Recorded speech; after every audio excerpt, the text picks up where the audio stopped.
रह लेगी, एक बड़ा सवाल। अमित त्रिपाठी का जल्दी से रुक कर लेते हैं, महाराजगंज से हमारे जो है अमित, अभी क्या खबर है? क्योंकि जिस तरह वो होटल का भी पता चल गया जहां सीमा और सचिन रुके थे, अभी क्या कोई कुछ और जानकारी वहां से?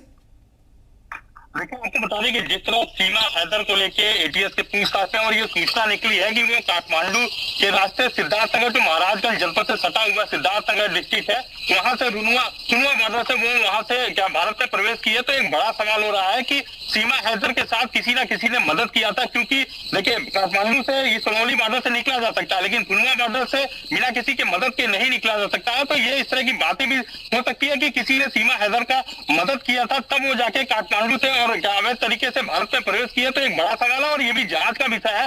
लेकिन आपको बता दें कि जिस तरह सीमा हैदर को लेके काठमांडू से भारत में प्रवेश करने की बात सामने आ रही है, उसमें कहीं ना कहीं सुरक्षा एजेंसियों की चूक भी सामने आ रही है। क्योंकि आपको बता दें भारत और नेपाल का जो सीमा है वो खुली सीमा है। आपको मेन सीमा पे तो एसएसबी और सुरक्षा एजेंसियां यहाँ पे तो अलर्ट दिखाई देंगी, वो जांच भी करती है। लेकिन जिस तरह पगडंडी रास्ते है, जिस तरह और रास्ते हैं, उनका ये जो देश विरोधी तत्व है, जो भारत के देश विरोधी तत्व है, आज तो सीमा हैदर गई है, जो ये पता चल रहा है कि अभी तक जो जांच में चल रहा है वो जासूस नहीं है। लेकिन इसका कहीं ना कहीं फायदा जो भारत के देश विरोधी तत्व है भारत के लिए वो उठा सकते हैं। तो एक बड़ा सवाल है और ये सुरक्षा एजेंसियों के लिए बहुत बड़ी चूक है। जिस तरह काठमांडू में वो एक हफ्ता तक रुकती है, वहां पे होटल में रुकती है और उसके बाद यहाँ पे अवैध तरीके से भारत में प्रवेश करती है, तो ये कहीं ना कहीं सुरक्षा एजेंसियों की चूक मानी जा रही है। और एक बड़ा सवाल है जिस तरह सिद्धार्थ, बिल्कुल, ये एक बड़ा सवाल है। इस पर चलिए जैन साहब हमारे साथ। जैन साहब, अभी आपने हमारे तमाम सहयोगियों को सुन लिया, जैन साहब आप किस निष्कर्ष पर पहुंचे? क्योंकि विशाल कह रहे हैं कि देखिए अब भी इस तरह के कोई सबूत नहीं मिल पाए कि वो जासूस है, हालांकि अभी क्लीन चिट नहीं दी गई है सीमा हैदर को, अब क्या हो सकता है? देखिए, क्लीन चिट मिलनी भी नहीं चाहिए, अभी इसमें ओपन रहना चाहिए जांच का दायरा, जिससे कि अगर कभी भी सबूत कोई मिलते हैं तो उसमें तुरंत डिपोर्ट करने की कार्रवाई की जा सके। मैं बहुत दिनों से कई चैनल्स पे इस बात को कह रहा हूं कि मुझे कोई खतरा नहीं लगता कि ये कोई पाकिस्तानी स्पाई है या आईएसआई के द्वारा इसको प्रशिक्षित करके भेजा गया है, जैसा कि कुछ मीडिया की रिपोर्ट्स हैं। देखिए, 4 बच्चों के साथ आना, नंबर 2 उसका जो फेस है वो पूरे कंट्री में उसको सब पहचानने लगे हैं। जो भी स्पाइंग वगैरह की एक्टिविटीज होती हैं, इसमें बड़ा आवश्यक होता है कि एनोनिमिटी रहे, कोई आपका चेहरा पहचाने नहीं। और देखिए, जो कागज इनकम्प्लीट हैं, पासपोर्ट हैं और सब पहचान पत्र हैं, अगर आईएसआई का ने भेजा होता तो सारे कागज डॉक्यूमेंट सब बिल्कुल परफेक्ट होते, कहीं पर आप कोई कमी ना पाते। इसी से ये लगता है कि ये कोई प्रशिक्षित जासूस नहीं है, इसको भेजा गया है। अब ये बात दूसरी है कि इसमें कब निर्णय इस बात का होता है कि इसको वापस डिपोर्ट कर दिया जाए, क्योंकि अनावश्यक जो है पाकिस्तान में भी इसको लेकर बड़ी आलोचना है। और वहां पर आपने पढ़ाई होगा कि हिंदुओं के मंदिरों पर अटैक कर दिया गया बलोच वगैरह डकैतों के द्वारा। तो जो निर्णय है ये सेंसिटिव इशू है, इस पर government of UP, government of India मिलकर जो भी निर्णय लेती है वो अपना समय के हिसाब से लिया जाएगा। पर मुझे इसके स्पाई होने का कोई शक नहीं है। सचिन मीना कोई ऐसा कोई फौज में नहीं है कि उसकी तरफ से कोई मिलिट्री सीक्रेट्स आउट किए जा सकें। रघुपुरा कोई ऐसी जगह नहीं है जहां पे डिफेंस एस्टेब्लिशमेंट्स हैं जहां पर वो स्पाइंग कर सके। मुझे इसमें कोई दम नहीं लगता। नहीं, मैं जो आकलन कर रहा हूं या लोगों की जो थॉट्स को हम देख रहे हैं, आप भी देख रहे होंगे जैन साहब, लोगों को लगता है कि उसकी बॉडी लैंग्वेज, उसके बातचीत करने का इतना अच्छा कॉन्फिडेंस लेवल और कहीं ना कहीं 4 बच्चों को लेकर इतना बड़ा रिस्क उठाना, ये इसलिए जासूसी, जो आम लोगों की मैं बात कर रहा हूं। चलिए देखिए, जो जांच एजेंसी है वो अपने एंगल से जांच करेंगे और करनी चाहिए, मामला देश की सुरक्षा से जुड़ा है। लेकिन लोगों को लगता है कि एक महिला इतने कॉन्फिडेंस तरीके से बात कर रही है, इंग्लिश के शब्द भी इस्तेमाल कर रही है, ज्यादा पढ़ी लिखी है नहीं, फिर भी इतना बड़ा रिस्क ले लिया, तो कहीं ये जासूस तो नहीं?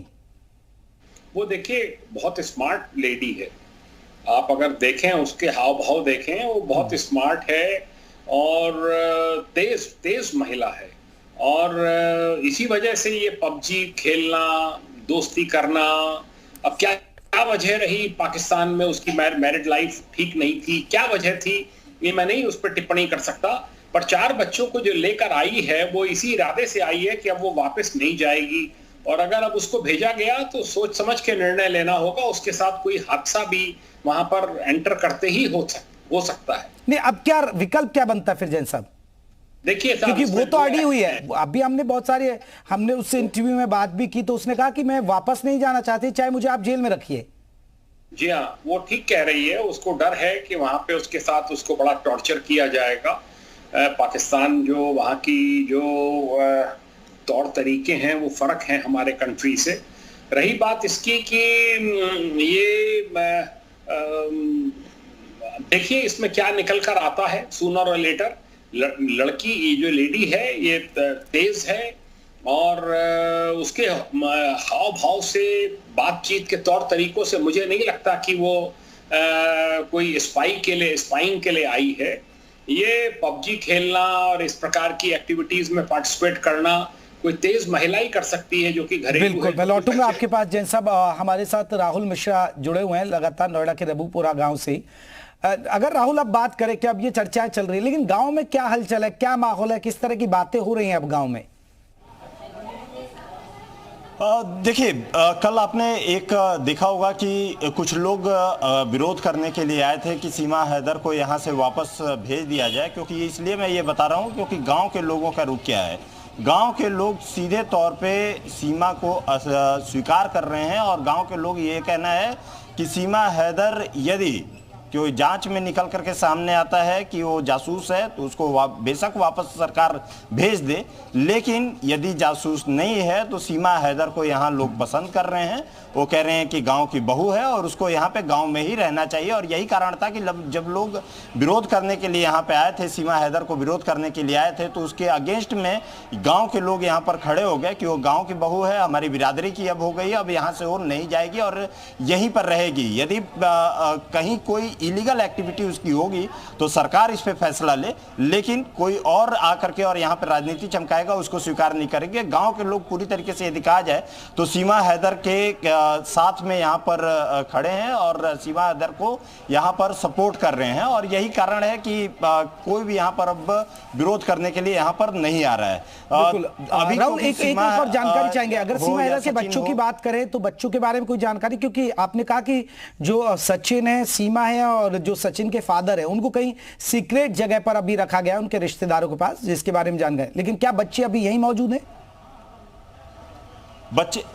बच्चे भी अपनी माँ के साथ में ही हैं। बच्चों को भी वहीं पे अपने माँ के साथ ही भेज दिया गया है, वहीं पर वो सारे के सारे रह रहे हैं। लेकिन कई सुरक्षा कारणों से यहाँ पे डिस्क्लोज जो लोकेशन है उसको डिस्क्लोज नहीं किया जा रहा है, लेकिन गांव के ही किसी घर में उनको रखा गया है। और क्योंकि जब पिछली बार जब सुनवाई हुई थी, 8 घंटे की जो 18 तारीख को सुनवाई हुई थी, उसको 10 बजे ही ले आकर के और उसे छोड़ दिया गया था। और उसके बाद रबूपुरा थाने ने उसे ले जाकर के जो अनडिस्क्लोज लोकेशन है वहां पर ले जाकर के उसे रखा है और उसे कहीं भी कई कारणों से यहाँ पे डिस्क्लोज नहीं किया जा रहा है, वहीं पर सीमा अभी मौजूद है। लेकिन मैं जैन साहब से एक सवाल जरूर ये पूछना चाहूंगा, आप इजाजत दे तो। इसमें क्योंकि क्या ये एक लिटमस टेस्ट के तौर पे भी इसको देखा जा सकता है? क्योंकि जिस तरीके से भारत में एंट्री हुई है, यदि आप एंट्री किए हैं इलीगल तरीके से, यहाँ पर एंट्री आपने किया है, तमाम जो रूट्स अख्तियार करके और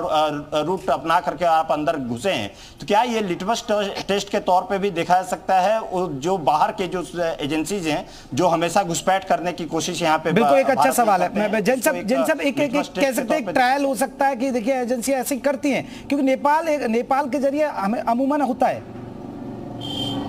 देखिए ऐसे केसेस कम होते हैं, इसीलिए ये नेशनल लेवल की इंपॉर्टेंस का केस बन गया। रही बात, मैं इधर का आईजी जोन रहा हूं जो नेपाल बॉर्डर के जिले हैं, बिल्कुल पोरस बॉर्डर है, रिक्शों से आवागमन लगातार होता रहता है। इतनी बड़ी संख्या में आवागमन है कि ये संभव है कि किसी का पहचान पत्र ना देखा गया हो, क्योंकि मैंने तो जो वहां पे एक्टिविटीज देखी हैं, बेहिसाब मूवमेंट है, हजारों की संख्या में लोग आ रहे हैं, जा रहे हैं। जो इंटरनेशनल बाउंड्री पिलर्स बनाए गए थे इंडिया नेपाल के बीच में, लोगों ने उनको तोड़कर वहां पर भी सब बसने शुरू हो गए। यही एक बड़ी वजह और यही कहीं ना कहीं चूक भी रही होगी जो बहुत आसानी से उनकी एंट्री होगी। मैं माफी चाहूंगा, आप सभी को रोकूंगा क्योंकि मेरे पास वक्त की कमी है। आप सभी